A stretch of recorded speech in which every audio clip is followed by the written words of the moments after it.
नव ग्रहों के राजा सूर्य देव का राशि परिवर्तन उनके मित्र की राशि कन्या राशि में होने वाला है। और इस राशि परिवर्तन का प्रभाव मकर राशि के लोगों पर किस तरह से होगा, चलिए जानते हैं। जय माता दी दोस्तों, आप सभी का स्वागत है हमारे YouTube चैनल अमृता एस्ट्रो में। और इस वीडियो में बात करेंगे हम सूर्य के होने वाले गोचर यानी राशि परिवर्तन के प्रभाव के बारे में। देखिए, सूर्य जो है वो हर महीने राशि बदलते हैं। हर एक ग्रह अपनी एक सीमित सीमा में एक राशि से दूसरी राशि में गोचर करता है। और सूर्य देव 30 दिन में एक राशि से दूसरी राशि में जाते हैं। इस तरह से हर महीने उनका गोचर होता है और एक वर्ष में सभी 12 राशियों में वो चक्कर लगा लेते हैं। तो इनके फल भी उतनी ही जल्दी आपको देखने को मिलते हैं, क्योंकि जब एक राशि से दूसरी राशि में गया तो एक महीने के अंदर आपको उसके रिजल्ट देखने को मिल जाते हैं। अभी जो है सूर्य अपनी राशि में थे, सिंह राशि में, और अब अपने मित्र की राशि कन्या राशि में प्रवेश करने वाले हैं। कन्या राशि में प्रवेश यानी कि मकर राशि के लोगों के लिए भाग्य के भाव में उनका प्रवेश होने वाला है। सूर्य को अगर आप देखें तो सूर्य पिता के कारक हैं, आत्मा के कारक हैं, हमारी जो बॉन्ड्स है, हमारा जो स्ट्रक्चर है, हमारे हड्डियों के कारक सूर्यदेव हैं, प्रशासनिक सेवाओं के कारक सूर्यदेव हैं, राजनीति के कारक, सामाजिक कार्यों के कारक और सरकारी विभाग जो होते हैं उनके कारक भी सूर्यदेव कहे जाते हैं।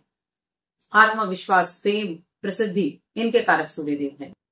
अब मकर राशि के लोगों के लिए ये जो गोचर है ये क्या कुछ देने वाला है, तो देखिए, मकर राशि की मैं बात करें, शनि की राशि है और शनि के पुत्र है सूर्यदेव। आपके लिए सूर्यदेव होते हैं आपके अष्टम भाव के स्वामी। ये अष्टम भाव है, यहाँ 5 नंबर लिखा है, अष्टम भाव के स्वामी है और भाग्य के भाव में गए हैं, जहां उनके साथ केतु विराजमान है और शुक्र भी विराजमान है। शुक्र तो 18 सितंबर को ही राशि बदल लेंगे, 18 सितंबर को ही आपके कर्म स्थान में आ जाएंगे और केतु जो है वो यहीं विराजमान रहेंगे आपके भाग्य के भाव में। नवम भाव को भाग्य भाव कहा जाता है, अध्यात्म से भी जोड़ा जाता है, पिता से भी, लंबी यात्राओं से भी जोड़ा जाता है।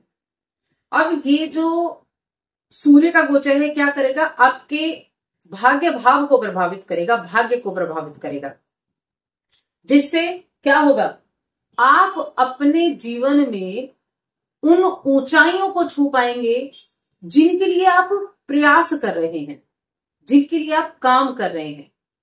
तो नई ऊंचाइयों को छूने के लिए भी ये गोचर अच्छा है और नए अवसर भी आपको प्राप्त होने वाले हैं। नए अवसरों के लिए भी ये सूर्य का गोचर बहुत अधिक उत्तम आपके लिए रहने वाला है। अब यहां मकर राशि के जातकों के लिए देखिए, मैंने कहा ये यात्राओं का भाव भी है, लंबी यात्राएं, इनका भाव भी ये दसम भाव का, नवम भाव कहा जाता है। और अष्टम के स्वामी ये बदलावों का भी है।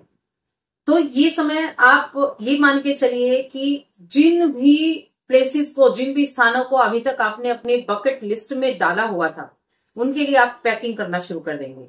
यानी कि ये आपके लिए नई जगहों को एक्सप्लोर करने के लिए अच्छा है।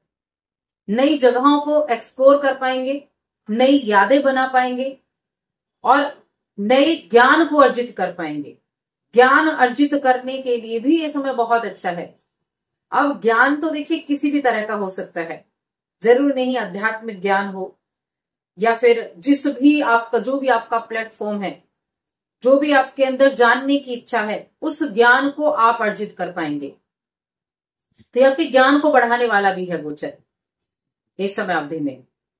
कर्म के प्रति भी आप ध्यान रखेंगे। और देखिए, साथ में इस समय अवधि में क्या है कि जब व्यक्ति अपने कर्म पर ध्यान देता है, एक तो आप अपने कर्म गणना पर ध्यान देंगे, अपने कर्म के सिद्धांतों पर ध्यान देंगे, यानी कि जो कार्य करते हैं, कर्म क्या है, जो हम कर रहे हैं उस पर आप ध्यान देंगे।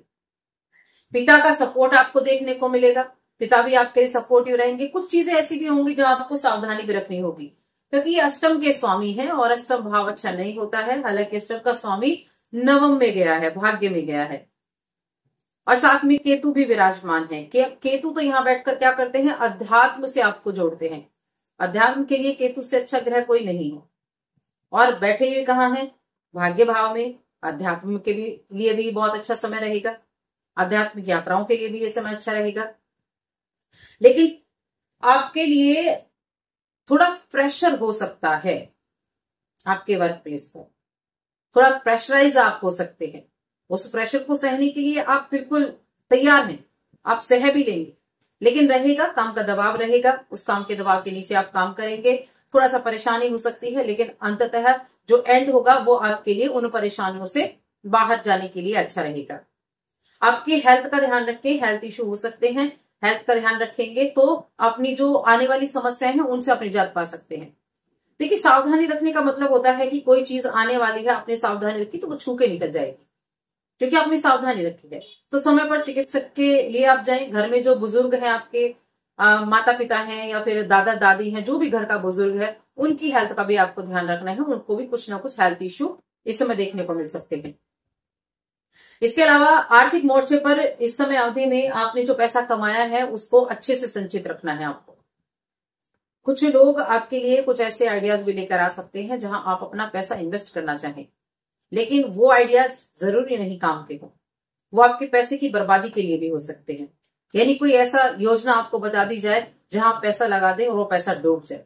तो थोड़ा सा सतर्क रहें, थोड़ा सा इस चीज का इस्तेमाल करें, चीजों को अच्छे से जांचें परखें, तब जाकर आपको कोई कार्य करना है। तो थोड़ा सा सावधानी भी आपको इस समय अवधि में रखनी होगी। बाकी व्यक्तिगत मोर्चे पर आपके लिए ठीक है समय, वैवाहिक जीवन ठीक ठाक रहने वाला है, क्योंकि कहीं ना कहीं आगे शुक्र का गोचर भी आपके यहाँ 10th हाउस में होगा, तो उसका भी रिजल्ट आपको देखने को मिलेगा। शेयर मार्केट में आपको अच्छे रिजल्ट देखने को मिलेंगे। काम के प्रति आप पूरी तरह समर्पित भी रहेंगे।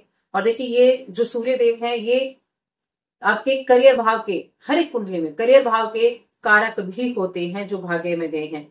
तो आपको अपने करियर में भाग्य भी साथ देगा, लेकिन उन लोगों के लिए जो प्रयास करते हैं, जो मेहनत करते हैं, उनके लिए वो सपोर्ट करेगा।